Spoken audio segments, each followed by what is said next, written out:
Allahumma inni a'udzubika min ilmi la yanfa'u wa min qalbi la yasya'u. Alhamdulillah, ibu-ibu sekalian, kumaha sarehat? Alhamdulillah, luar biasa. Allahu Akbar. Yes.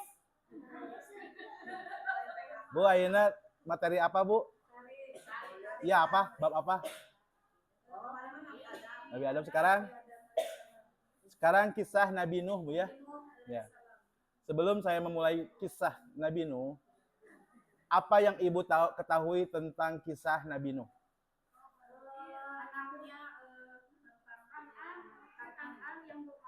Terus? Banjir. Terus? Nah, berarti terkasih terangkan gitu. Terus apa? Ya betul. Nuh itu secara garis besar yaitu tentang azab Allah kepada kaumnya, di mana kaumnya itu menentang kepada dakwah Nabi Nuh alaihi salatu wassalam, termasuk anaknya. Anaknya yang bernama Kan'an. Kan'an itu nama menurut orang-orang ahlul kitab. Orang-orang dari Taurat namanya itu Kan'an. Tapi menurut dalam buku sejarah Islam namanya itu Yam. Yam. Dalam bahasa lain menurut orang ahli kitab namanya Kan'an. Baik, kita mulai, Ibu. Kisah Nabi Nuh alaihissalam yang pertama didengarkan dulu, Ibu, poin-poinnya boleh dicatat. Yang pertama adalah Nabi Nuh di dalam Al-Quran disebut sebanyak 43 kali. Sedangkan yang paling banyak itu yang disebut di dalam Al-Quran yaitu Nabi Musa alaihissalam. Nabi Nuh bahkan memiliki nama surat tersendiri, yaitu surat Nuh, surat ke-71 ayat 1 sampai 28. Di sana Allah menceritakan bagaimana kisah Nabi Nuh berdakwah kepada kaumnya. Nama lengkap beliau adalah Nuh bin Lamik bin Matwasyalah bin Khanuk, Khanuk itu adalah Idris, bin Yard bin Mahlayil bin Konin bin Anwasi bin Sits bin Adam. Ibu kayak di-share-nya makalahna Pak Abi. Bin Adam. Tapi beliau nulis penting-penting mah. Janten Nuh itu memiliki nama lengkap Nuh bin Lamik bin Matwasyalah bin Khanuk. Khanuk itu Idris, Nabi Idris.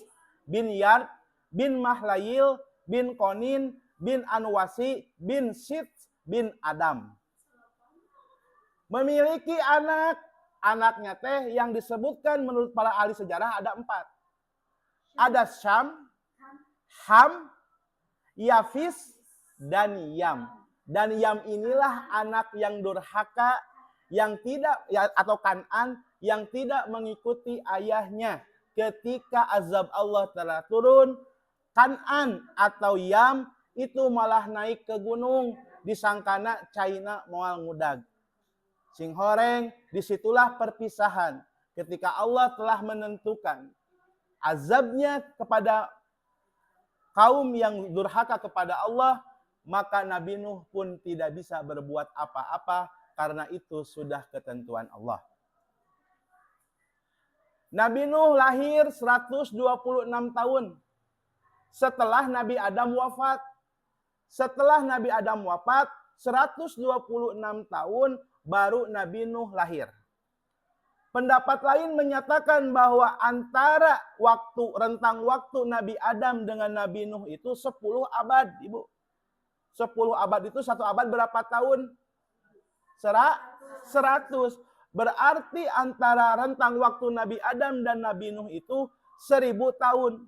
Sebagaimana diriwayatkan oleh Ibnu Abbas, kata beliau, kata Rasulullah, rentang waktu antara Adam dan Nuh adalah 10 abad. Dan semuanya beragama Islam. Itu, Bu. Jadi ketika Nabi Idris diutus, manusia di bumi masih beragama Islam, masih memegang tauhid. Ketika Nabi Adam diutus, masih semuanya anak-anaknya beragama Islam dan bertauhid. Dan ini merupakan sanggahan terhadap pendapat ahli kitab, orang-orang Taurat, orang-orang Yahudi dan Nasrani, bahwa mereka berpendapat Qabil itu penyembah api. Qabil dan anak keturunannya penyembah api. Tetapi berdasarkan riwayat ini justru sebelum Nuh diutus oleh Allah, semua beragama Islam, bertauhid, termasuk Qabil dan anak cucu keturunannya. Nama kaumnya adalah Bani Rasib. Bani Rasib, Bu. Nama kaumnya itu Bani Rasib. Rosib. Kemudian ulama berbeda pendapat. Ketika Nabi Nuh diangkat menjadi Rasul, ada yang mengatakan 50 tahun. Ada yang mengatakan Nabi Nuh diangkat Rasul umur 350 tahun. Dan ada yang mengatakan 480 tahun nembe diangkat jadi Rasul. Jadi Nabi Nuh itu memiliki usia yang panjang. Ibu kersa panjang umurnya sih Nabi Nuh.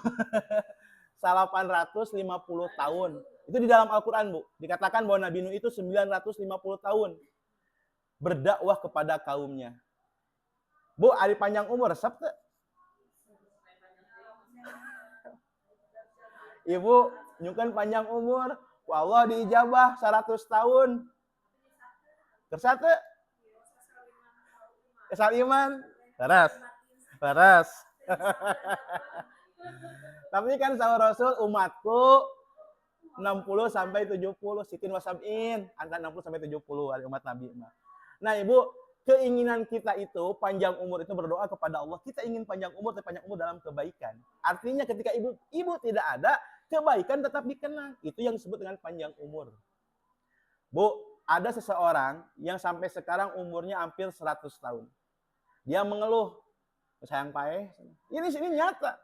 Ada aki-aki ya, 100 tahun, sayang pae. Nah, babaturanna geus teu araya, Ibu. Ngobrol jeung incuna geus teu nyambung. Si Aki nyebutkan perjuangan, bud incuna nyebutkan Mobile Legend. Moal nyambung, geus hariwang gitu geus teu nyambung. Jadi kita memohon kepada Allah, ketika Allah memanjangkan umur kita, maka panjangkanlah umur itu dalam kebaikan. Ketika kita telah meninggal dunia, maka kebaikan itu disebut oleh orang lain yang masih hidup. Si ibu anu mah bageut, si ibu itu mah kieu sok sodako, si ibu itu mah sok kieu. Ingat keneh si ibu itu golongan abdi. Nah itulah panjang umur kebaikan. Nah, dan Nabi Nuh adalah nabi yang paling panjang umurnya, Bu. Dakwahnya itu 950 tahun. Bayangkan, Bu Ibu, 850 tahun. Dan jarak antara Nabi Adam dan Nabi Nuh itu 10 abad, 1000 tahun. Jaraknya itu.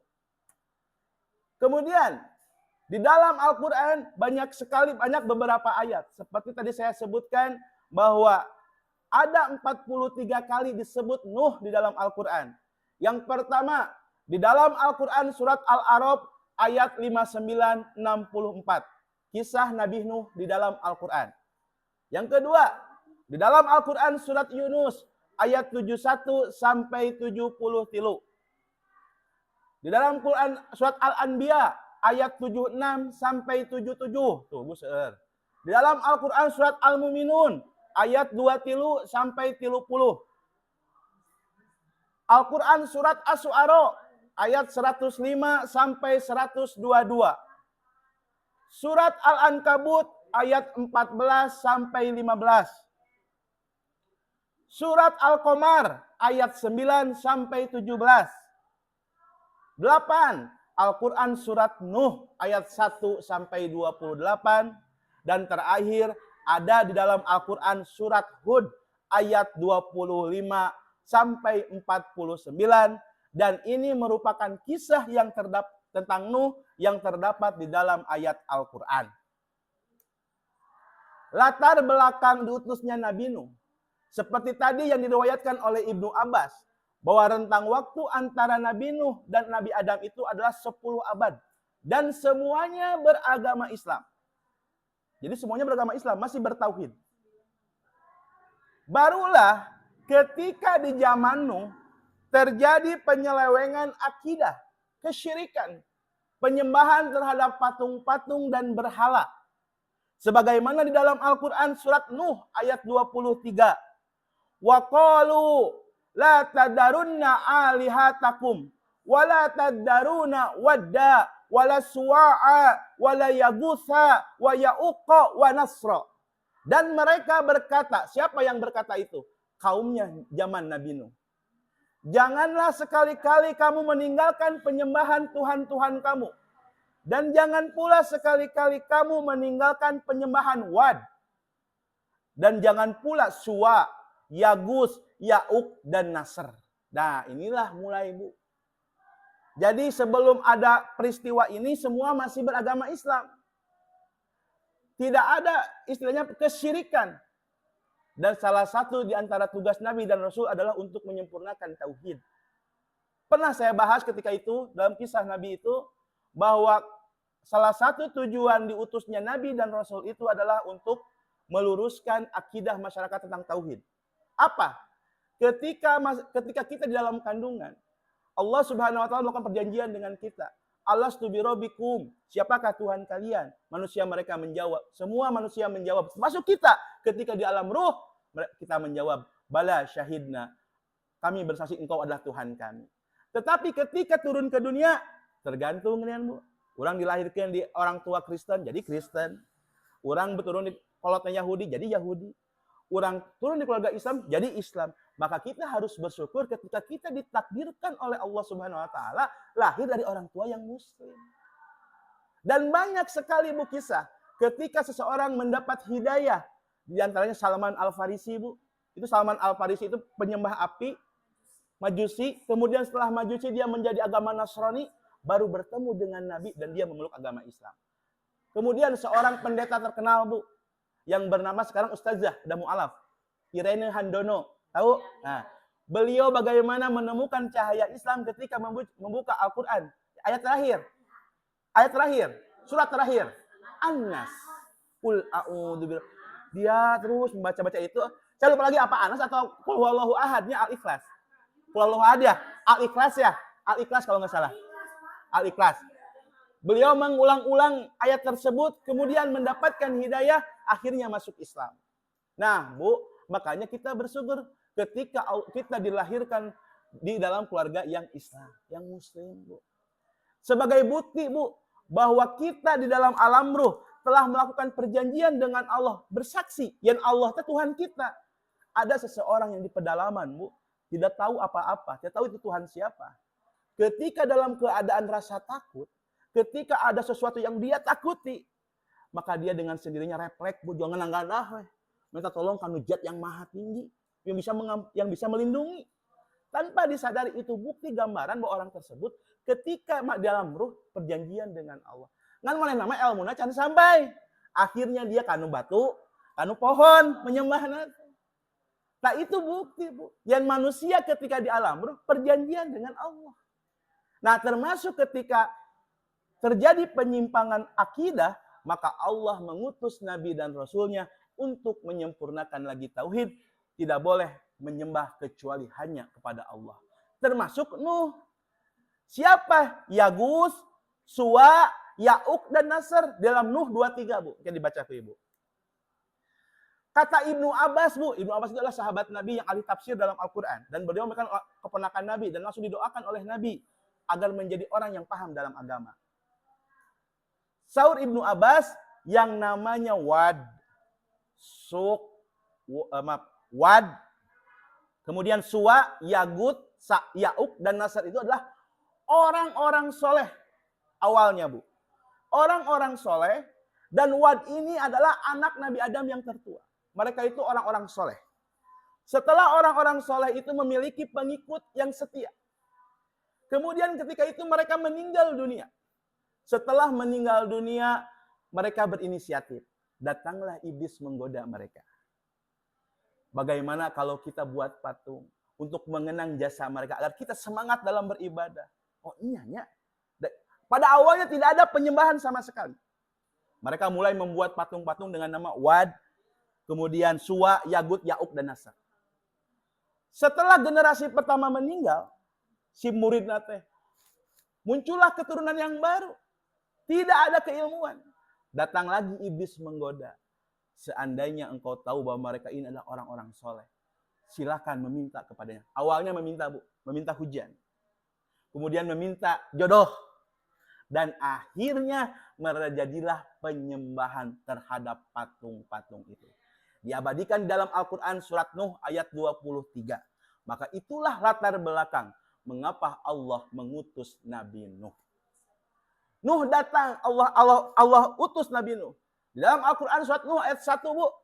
Inna arsalna Nuhan ila qaumihi. Sesungguhnya kami mengutus Nuh kepada kaumnya. An angzir, berilah peringatan. An angzir qaumaka, berilah peringatan kepada kaummu. Ayatiyahum azabun alim, sebelum datangnya azab yang pedih. Nuh pun berkata, wahai kaumku, ya qaumi. Nah, gitunya.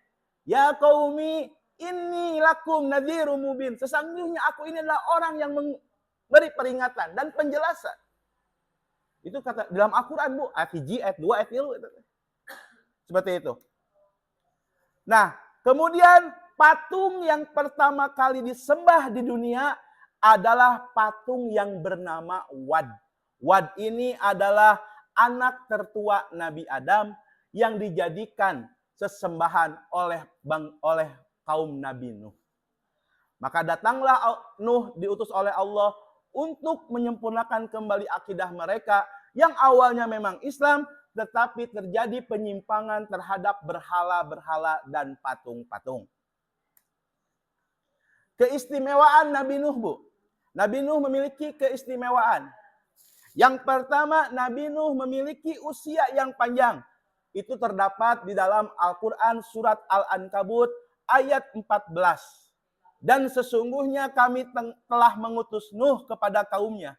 Maka ia tinggal di antara mereka 1000 tahun kurang 50 tahun. Berarti 850. Maka mereka ditimpa banjir besar dan mereka adalah orang-orang yang zalim. Yang kedua, Bu, keistimewaan Nabi Nuh disebut Abul Basar Asyani. Nenek moyang kedua. Siapa nenek moyang pertama, Bu? Nabi Adam. Nabi Adam adalah nenek moyang kita. Manusia pertama kali yang diciptakan oleh Allah. Kemudian ternyata Nabi Nuh memiliki gelar Abul Basar Asyani. Bapak nenek moyang kedua. Kenapa? Ada yang tahu nggak? Kenapa Nabi Nuh disebut sebagai nenek moyang kedua setelah Nabi Adam? Betul sekali. Karena pada waktu itu manusia di muka bumi yang tidak beriman kepada Allah dimusnahkan oleh Allah. Kecuali orang-orang yang beriman kepada Allah dari turunan Nuh dan anak cucu keturunan Nabi Nuh yang beriman saja. Makanya semua manusia pada waktu itu akhirnya bermuara ke Nabi Nuh. Turunan gitu, seperti itu. Yang ketiga, keistimewaan Nabi Nuh mendapatkan gelar abdan syakur, hamba yang pandai bersyukur. Sebagaimana dalam Al-Quran surat Al-Isra ayat 3. Innahu kana abdan syakur. Sesungguhnya Nuh itu adalah hamba Allah yang banyak bersyukur. Bu, ada banyak bersyukur itu kumaha? Yang banyak bersyukur itu seperti apa? Apa, Ibu? Terus? Apa, Bu? Menerima ketentuan Allah. Syukur apa ridho eta? Ridho atas ketentuan Allah. Tawakal eta, ikhlas. Syukur naon? Sahih. Berterima kasih. Syukur teh syukron ya, syukronnya. Terima kasih. Berterima kasih ke Allah kumaha? Betul. Taat ke Allah. Bentuk terima kasih. Kumaha sana pami abdi ngundang ibu-ibu, abdi agak syukuran ya. Makan-makan boleh nggak? Boleh. Apa alasannya?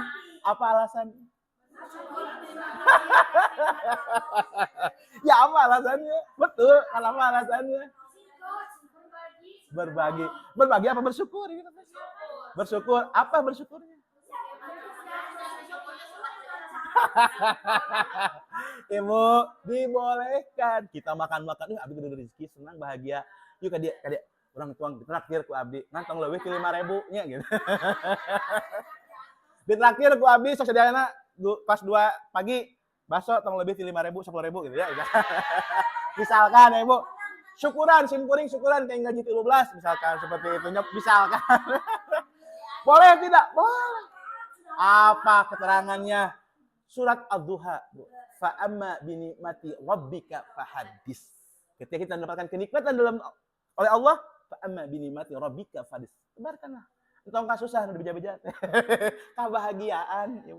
Kebahagiaan mah naon sok diundang tetanggi warga ayo simkuring teh gaduh kabagian. Boleh.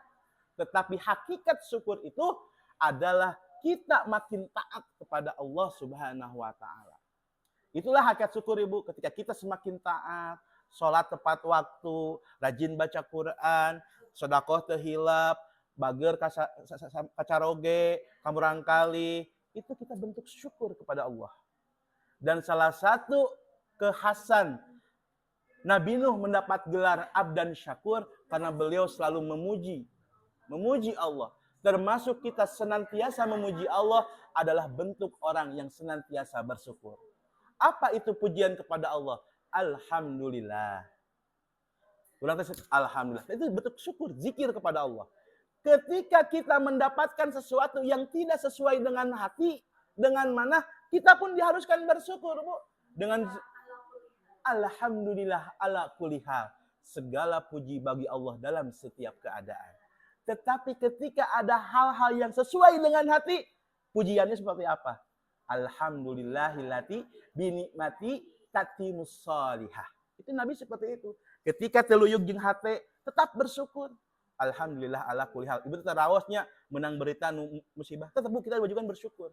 Tapi dengan bacaan alhamdulillah ala kulli hal. Segala puji bagi Allah dalam setiap keadaan. Tetapi ketika kita mendapatkan kebahagiaan, enak kanu hate teh. Alhamdulillahillati ta'timu binikmati sholihah. Itu doa Nabi selain itu. Maka beliau juga termasuk hamba yang pandai bersyukur. Jadi yang pertama syukur itu adalah kita semakin taat kepada Allah. Yang kedua, syukur itu dilafazkan dalam ucapan-ucapan kita memuji kepada Allah. Alhamdulillah. Yang iya alhamdulillah. Terus saya memuji. Nah, Nabi Nuh itu senantiasa seperti itu. Lafaz zikirnya itu alhamdulillah segala puji. Yang keempat, Nabi Nuh adalah Rasul pertama yang diutus oleh Allah di muka bumi ini. Jadi Rasul pertama itu adalah Nabi Nuh, Bu. Apa buktinya? Di dalam hadis yang panjang, Bu, riwayat Imam Bukhari, ada sekelompok manusia, hadis tentang syafaat.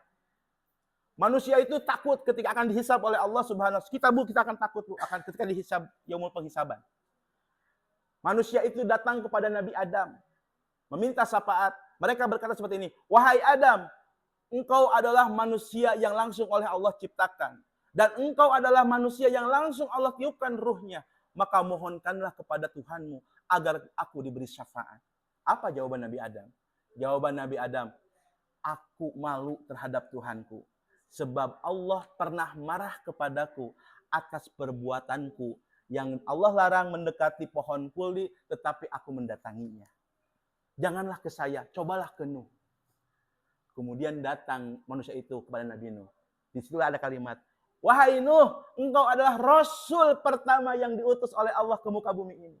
Itulah bukti bahwa Nabi Nuh adalah Rasul pertama yang diutus oleh Allah ke muka bumi. Minta syafaat ya Nuh, wahai Nuh. Cek Nabi Nuh, Allah pernah marah kepadaku. Aku tidak berani. Mintalah. Akhirnya mereka minta ke Nabi Muhammad SAW. Dalam hadis yang lain, Bu, ketika Nabi Nuh dihisab oleh Allah, Nabi kayak dihisab ke Allah, Nabi oke. Wahai Nuh, apakah engkau telah menyampaikan risalah dari Allah? Risalah tauhid. Kata Nabi Nuh, sudah ya Allah. Kemudian Nabi Nuh bertanya kepada kaumnya, wahai kaumku, sudahkah aku sampaikan tentang tauhid ini? Apa jawaban kaumnya Nabi Nuh? Belum, kata Nabi Nuh. Nabi Nuh culang cileun. Mereka berbohong di hadapan Allah kaumnya itu. Kemudian apa yang dikatakan Nuh? Bagaimana kata Allah itu dalam hadis bagaimana dengan pernyataan kaummu yang tidak mengakui bahwa engkau telah menyampaikan dakwah itu? Maka Nabi Nuh berkata, aku akan meminta kesaksian kepada kaumnya Nabi Muhammad. Tak ulah itu bakal ayat saksi. Nah, dari Al-Qur'an ayat kan Bu kisah Nabi Nuh. Tah, ketika di yaumul akhir teh kaum Nabi Nuh mah ngabohong keneh, Bu. Dan Nabi Nuh itu akan minta saksi kepada kita. Karena apa? Karena ada dalam Al-Qur'an. Dan umat Nabi Muhammad lah yang akan menjadi saksi nabi-nabi terdahulu. Mereka itu kaum-kaum yang mata Allah binasakan karena mereka di hadapan Allah wae ngabohong gitu. Nabi Nuh telah mengatakan bahwa saya telah menyampaikan ya Allah ketika barudak Abdi tos nyampaikan kan ka ente, bilang gitu nya. Aduh, Kak, tuh, painin Allah, Bu. Nabi Nuh teh, aduh, sieun ruas. Akhirnya Nabi Nuh berkata, umat Muhammadlah yang akan menjadi saksi bahwa aku telah menyampaikan risalah. Terbukti kita yakini dalam Quran surat Nuh. Qala ya qaumi inni lakum nadhirum mubin. Sesungguhnya aku ini adalah peringatan bagi kalian. Lanjut, Bu. Panjang kisah Nabi Nuh itu, Bu. Nah, setelah itu Nabi Nuh langsung mendakwahkan kepada para pengikutnya, kepada kaumnya. Tetapi kaumnya itu, Bu, hesek taat nate, hesek beriman nate. Padahal 850 tahun. Nu ngiring kanu kapal, menurut sebagian pendapat 80 orang. Bayangkan, 850 tahun, nu ngiring kana perahu mung 80 orang. Semua masyarakat padahal tidak beriman. Bahkan ada beberapa sifat atau sikap kaum Nabi Nuh terhadap dakwahnya. Yang pertama, sikap kaum Nabi Nuh adalah menjauh dari Nabi Nuh. Di dalam Al-Quran surat Nuh ayat 7 itu dijelaskan, dan sesungguhnya setiap kali aku menyeru mereka kepada iman, agar engkau mengampuni mereka, mereka memasukkan anak jari mereka ke dalam telinganya, Bu. Dan menutupkan bajunya ke mukanya. Dan mereka tetap mengingkari dan menyombongkan diri dengan sangat. Jadi ketika dakwah Nabi Nuh menyampaikan kepada kaumnya, wahai umatku, janganlah kau sembah berhala itu, janganlah kau menyembah patung, tapi sembahlah Allah Ta'ala. Apa yang mereka katakan? Kieu tahu. Nutupan cepil. Itu surah Al-Quran. Dan surah Al-Quran Nuh ayat 7. Kieu. Terus kieu Bu pacuk, halelewe. Hiji tah sikapna Nabi Nuh. Nu kadua menuduh Nabi Nuh, nyebutkeun yen Nabi Nuh teh sesat. Di dalam Al-Quran surat Al-A'raf ayat 60. Mereka berkata, qala amla'u min qaumihi inna lanaraka fi dhalalim mubin. Pemuka-pemuka dari kaumnya berkata, sesungguhnya kami memandang kamu berada dalam kesesatan yang nyata. Nu kadua, nuduh Nabi Nuh teh gelo. Sami kan kalau Nabi Muhammad oge? Gila. Apa, Bu? Al-A'raf ayat 60. Menuduh Nabi Nuh sesat. Kemudian menuduh Nabi Nuh gila. Di dalam Al-Quran surat Al-Qamar ayat 9. Menuduh Nabi Nuh teh dakwah teh hoyong ke mendapatkan dunia dan ingin diangkat menjadi pemimpin. Di dalam Al-Quran surat Al-Mu'minun ayat 24. Yaitu sikapnya kaum Nabi Nuh. Yang ketiga, sikap kaum Nabi Nuh terhadap dakwahnya membuat makar, Bu. Di dalam surat Nuh ayat 22. Kemudian sikap yang keempat, mendebat Nabi Nuh. Ketiga itu membuat makar. Saya makaroni, Bu. Makar ya. Yang keempat, mendebat Nabi Nuh. Itu di dalam Al-Quran surat Hud ayat 27. Mengapa saya sampaikan, Bu, ayat-ayat tersebut? Sebab kalau kisah-kisah Nabi itu suka tercampur dengan kisah-kisah Israiliyat. Sebagai contoh, Bu. Saur Ahlul Kitab, Taurat atau Injil. Anak Nabi Nuh itu ada yang bernama Ham. Ketika di kapal, Bu, Ham itu menggauli istrinya. Padahal keur banjir badag gitu lah. Ya kisah Al-Kitab ya. Menggauli istrinya. Nabi Nuh marah. Nyawa kita ke diazabnya. Kalau kikituan senang-senangan. Disumpahi Ham itu. Maaf ya punten. Spermanya disumpahi ku Nabi Nuh dikutuk. Akhirnya dari spermanya itu lahirlah anak-anak keturunan dari Sudan. Harideng gitu. Itu kisah dari Alkitab. Nah, kenapa saya tentukan ayat Al-Quran? Karena kita makan Islam, Bu, harus rujukannya jelas. Ulah apa campur yang Injil, yang Taurat gitu. Ya. Hud ayat 27 mendebat Nabi Nuh. Lanjut. Nah, karena dakwah yang terus-terusan Nabi Nuh lakukan dan sedikit sekali kaum-kaum yang beriman kepada Nabi Nuh, maka Nabi Nuh pun, Bu. Nah, inilah bedanya Nabi Rasul Nabi Muhammad sama Nabi lain. Kalau mereka itu, nabi-nabi yang lain itu menggunakan fasilitas yang Allah berikan. Berupa apa, Bu? Azab. Kan Nabi Muhammad lagi kerikoib, teman di baledogan, getihan. Jibril teh turun, rek dikumahakeun, iya, balikeun gunungna. Cek leuwih ulah. Karena Muhammad eta fasilitas yang di dunia itu Rasul gunakan ketika dia mau akhir. Jadi syafaat ataupun umatna ta eta syafaatnya, Bu, gitu. Tan Nabi Nuh mah tos teu kuat ya menentang umatna, kemudian beliau berdoa, Qala rabbi inni qaumi kadzabun. Ya Tuhanku, sesungguhnya kaumku telah mendustakan aku. Faftah baini wa bainahum fathan wa najini wa man ma'iya minnal mu'minin. Maka itu adakanlah suatu keputusan antara aku dan antara mereka. Dan selamatkanlah aku dan orang-orang mukmin besertaku. Jadi memang azab itu Nabi Nuh yang meminta kepada Allah. Berdasarkan Al-Quran surat Asy-Syu'ara ayat 117 sampai 118. Jadi pas Nuh terus lami dakwah nabu terus sabar. Man terus we ngejek-ngejek Nabi Nuh. Akhirnya beliau berdoa, ya Allah, mereka terus mendustakan aku. Maka adakanlah suatu keputusan antara aku dan mereka. Dan selamatkanlah aku dan orang-orang yang mukmin bersertaku. Itu doa Nabi Nuh.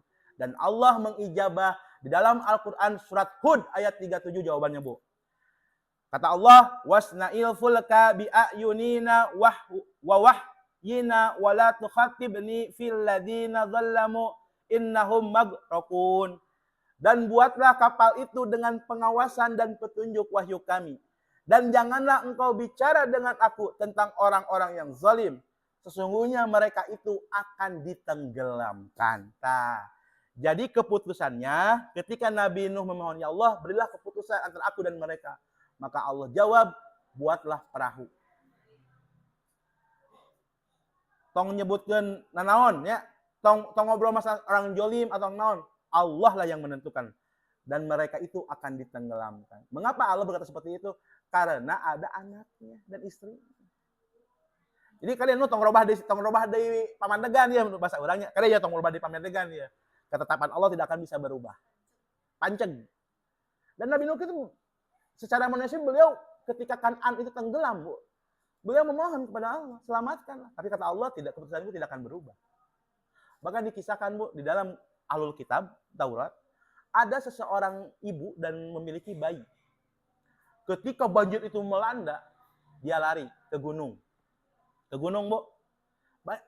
Orok, nyenak orok. Diudag deh ku cai terus dibikin ke puncak. Nah, sudah sampai puncak, nah tenggelam sampai si orang tadi dikiekeun tah ngamen teh lelep, tapi semua habis. Artinya ketika keputusan Allah itu turun, tidak ada lagi negosiasi. Dan bayi mah tidak ada dosa gitu, maut oge gitu. Tetapi ibunya dia tidak beriman kepada Nuh dan Allah Subhanahu wa taala. Dan buatlah kapal itu dengan pengawasan dan petunjuk wahyu kami. Dan janganlah engkau bicara dengan aku tentang orang-orang yang zalim. Sesungguhnya mereka itu akan ditenggelamkan. Al-Quran surat Hud ayat 37. Nah, Bu. Buatlah bahtera itu di bawah pengawasan dan petunjuk kami. Jadi, perahunya itu memang diawasi langsung oleh Allah. Rencana kieu, kada mau perahu itu sembarangan, diatur. Kemudian menurut beberapa ahli tafsir, panjang kapalnya itu 1.600, Bu. Maaf, salah 600 sebenarnya. Ulangi. Setelah Nabi Nuh mendapatkan perintah dari Allah untuk membuat kapal, sebagian ulama berkata Allah tidak langsung itu, Bu, 100 tahun. Kantor sana teh. Kan turun wahyu ya. Cok Nuh bikin perahu cek Allah teh. Nabi Nuh diperintahkan untuk menanam dulu pohon, Bu. Selama 100 tahun. Ada yang berpendapat pohonnya pohon jati, Bu. Jadi saat melak tangkal, Bu, terus melak tangkal di antosan 100 tahun, namanya dipotongan, didamal perahu. Tah gitu. Enggak langsung gitu teh. Proses gitu. Karena terus berdakwah Nabi Nuh itu. Tuh Sauri Muhammad bin Ishaq dari As-Sauri, kapal tersebut terbuat dari kayu jati. Nah, Imam Hasan Al-Basri berkata, panjang kapal itu 600 hasta dengan lebar 300 hasta. Panjang hasta itu 1 meter, ya bilang. Sabaraha? Panjang 600, lebar 300, tinggi 30, Ibu. Tapi sahur Ibnu Abbas mah panjangnya 1.200, lebarnya 600 gitu. Air tinggi nama semua 30 sama pendapat itu ya. Kapalnya memiliki 3 lantai, Bu. Lantai pertama diisi oleh sasatoan, hewan-hewanan. Lantai kedua diisi oleh para pengikutnya, orang-orang beriman. Lantai ketiga diisi oleh jenis-jenis burung. Dan sahur Ibnu Katsir, jenis burung yang pertama kali masuk ke dalam kapal Nabi Nuh adalah burung kakatua. Bu, gitu, kakatua. Anu terakhir, hewan yang terakhir masuk keledai, Bu. Sahur Ibnu Katsir ya, Bu, ya. Dan pas keledai terakhir masuk, iblis teh ngagalantung karena buntut keledai gitu. Dia tembusna iblis kain lagi oke. Gitu Bu Sahur Ibnu Katsir ya. Nah, kemudian setelah membuat perahu itu, maka apabila perintah kami telah datang dan tanur, nah itu dalam surat Al-Mu'minun ayat 27, Bu, Al-Mu'minun ayat 27, dan tanur telah memancarkan air, maka masuklah ke dalam bahtera itu sepasang dari tiap-tiap jenis dan juga keluargamu, kecuali orang yang telah lebih dahulu ditetapkan akan ditimpa azab di antara mereka.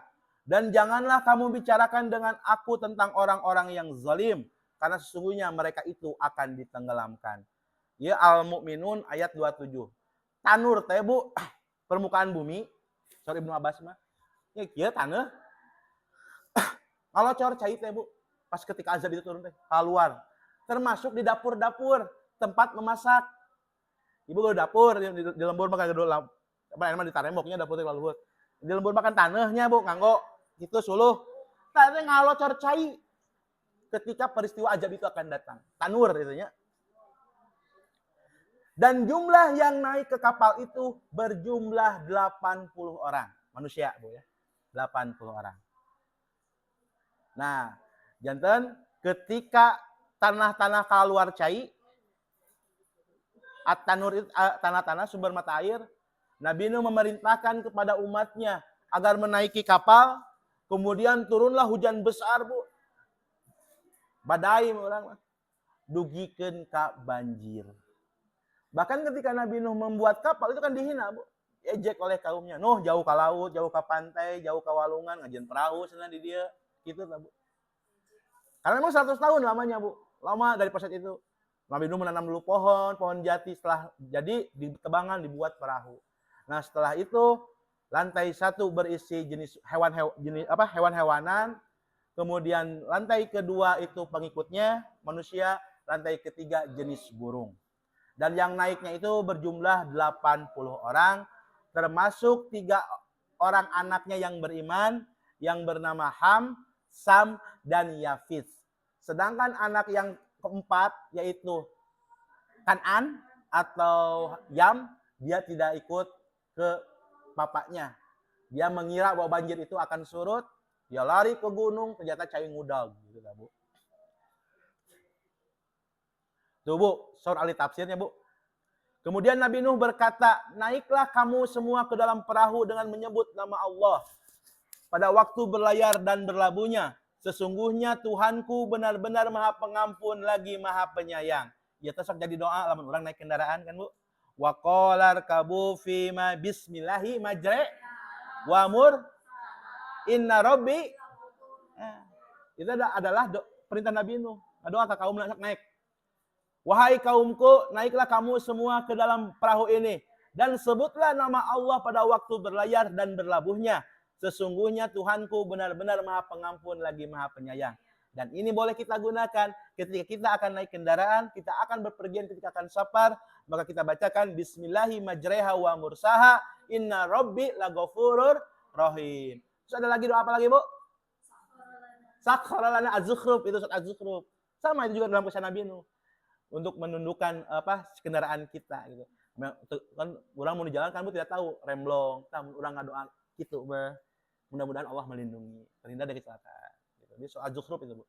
Nah, setelah umatnya naik ke angkot, Allahu Akbar.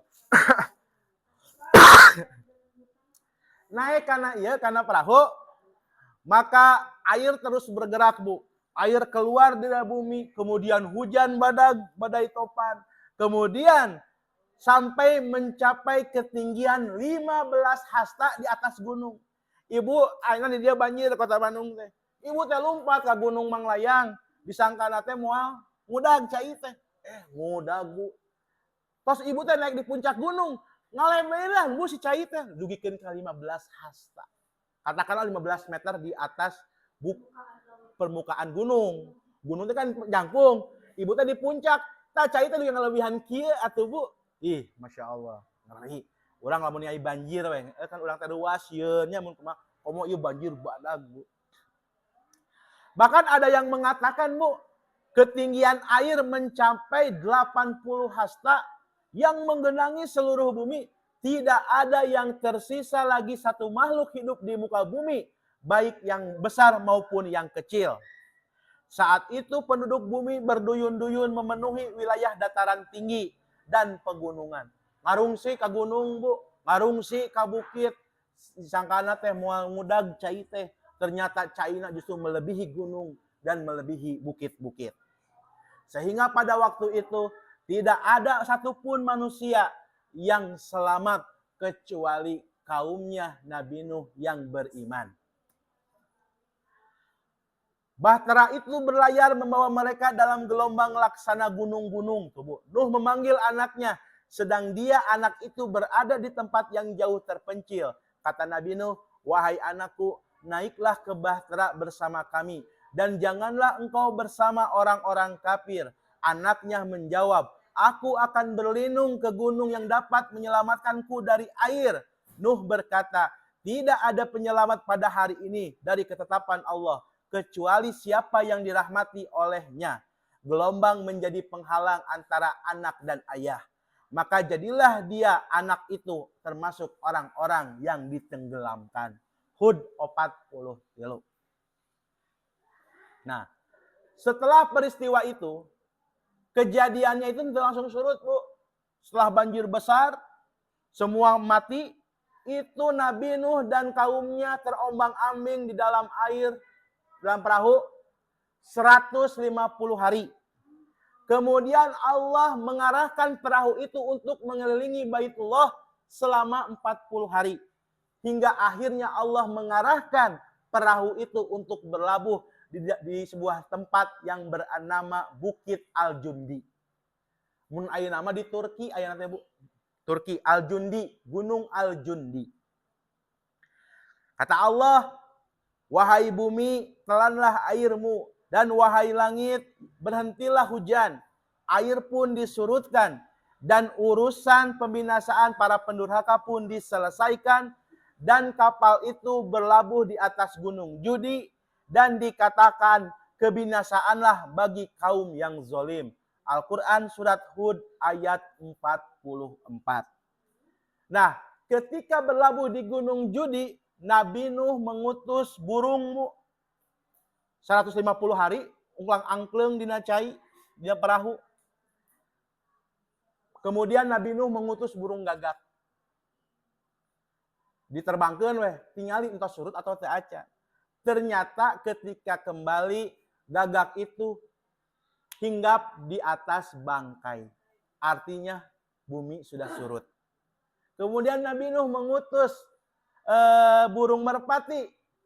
Dan ketika burung merpati itu kembali kepada Nabi Nuh, burung merpati itu membawa daun zaitun dalam pelatuknya dan kakinya lumpur.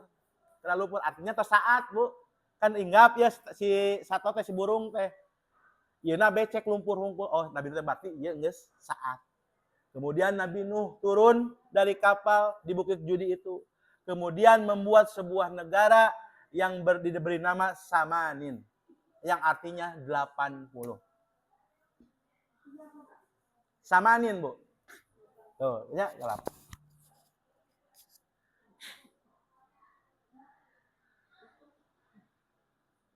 Nah, tapi kalau menurut versi ahli kitab, orang-orang Yahudi, Bu, orang-orang Bani Israel, Nabi Nuh itu mengutus burung gagak. Kemudian burung gagaknya itu tidak kembali lagi. Kemudian mengutus burung japati, merpati. Merpatilah yang kembali lagi Dan mereka beranggapan itulah mengapa alasan burung gagak tidak suka di rumah orang, mau dikukut, betah. Berbeda dengan merpati. Merpati mah sok daek dikukut, betah di rumah penduduk. Itu kata pendapat ahlul kitab, pendapat orang-orang Yahudi Nasrani. Oke. Diberi negeri, kemudian Nabi Nuh membangun sebuah negeri yang diberi nama Samanin, yang artinya 80, dan dalam perkembangannya bidang bahasa pun berkembang menjadi 80 bahasa, salah satunya bahasa Arab. Nah, Bu.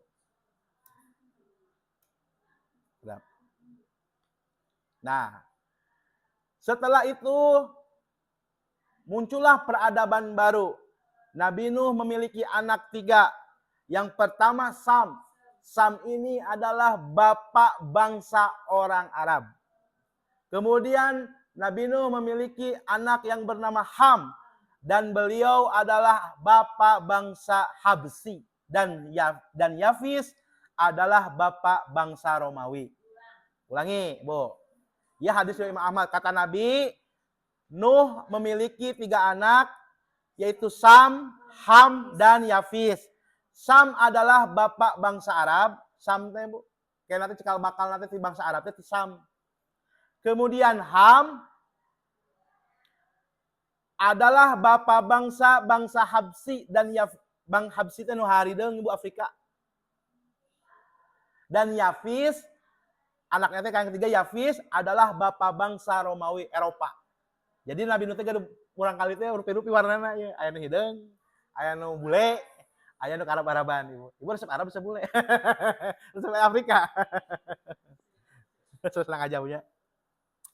Nah, inilah 3 keturunan manusia dari keturunan Nabi Nuh. Makanya Nabi Muhammad itu adalah turunannya ke Sam. Sam bin Nuh. Arab itu Sam bin Nuh, Bu. Di dalam buku sejarah Nabi tentang bangsa Arab, Arab itu masuknya kepada Sam bin Nuh. Jadi beliau itu bapak bangsa Arab, Sam itu. Disitulah mulai beranak pinak, bikin ke 80 bahasa, Bu, di negeri Samanin itu. Samanin artinya 80. Bikin ada 80 bahasa, dan 80 bahasa itu diantaranya bahasa Arab. Dan Nabi Nuh mengerti semua bahasa itu. Lanjut. Udah, beres, Bu? Ada yang ditanyakan? Kisah Nabi Nuh? Ayat. Paham? Insyaallah ya. Menurut sebagian tidak beriman, Bu. Ahli sejarah, dia bersama Kan'an, tidak mengikuti Nabi Nuh. Tetapi dalam Ibnu Katsir, Qisasul Anbiya tidak dikisahkan istrinya. Di dia mah. Tapi dalam buku-buku sejarah yang lain, termasuk istrinya yang tidak mengikuti Nabi Nuh. Tidak disebutkan, Bu. Tidak disebutkan. Yang pasti, kalau menurut Ibnu Katsir, sanes, Bu, Nyonya Nuh. Istri yang durhaka itu ada 2. Istri Nabi Lut dan istri Nabi Nuh. Itu kata Ibnu Katsir di dalam kisah Nabi Nuh. Dalam kisah Nabi Lut. Tetapi dalam membahas kisah Nabi Nuh, justru Ibnu Katsir tidak menyinggung siapa nama istri Nabi Nuh. Lanjut, Bu, ada lagi. Ibu mana?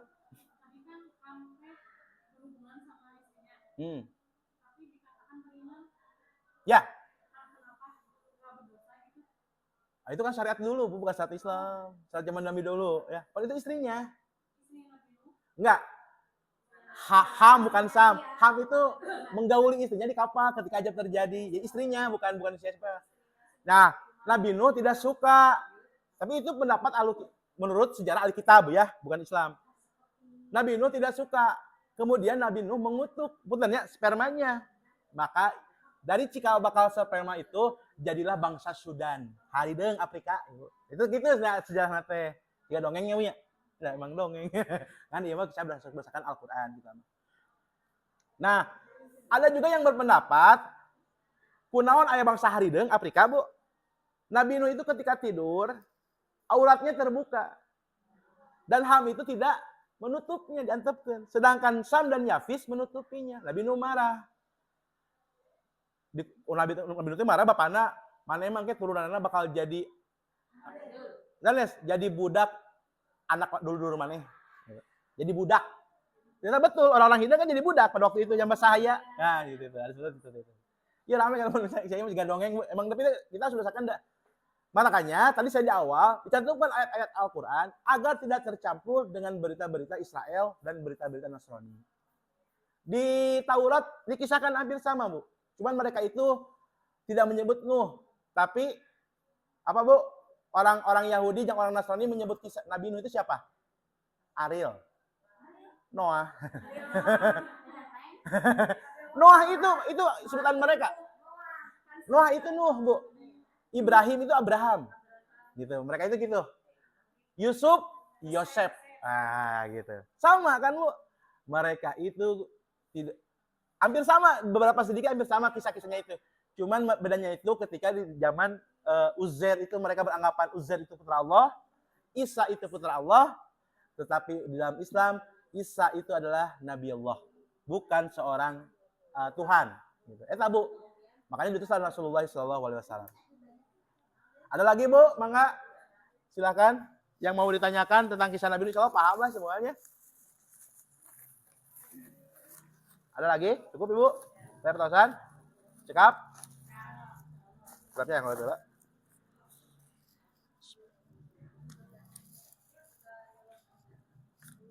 Nah, alhamdulillah jika sudah paham, mudah-mudahan kisah Nabi Nuh ini menjadi ibrah bagi kita, Bu. Agar kita yang pertama sabar dalam menyampaikan kebenaran. Yang kedua, contohlah beliau dalam masalah abdan syakur, hamba yang pandai bersyukur. Dan Allah langsung menggelari beliau sebagai abdan syakur.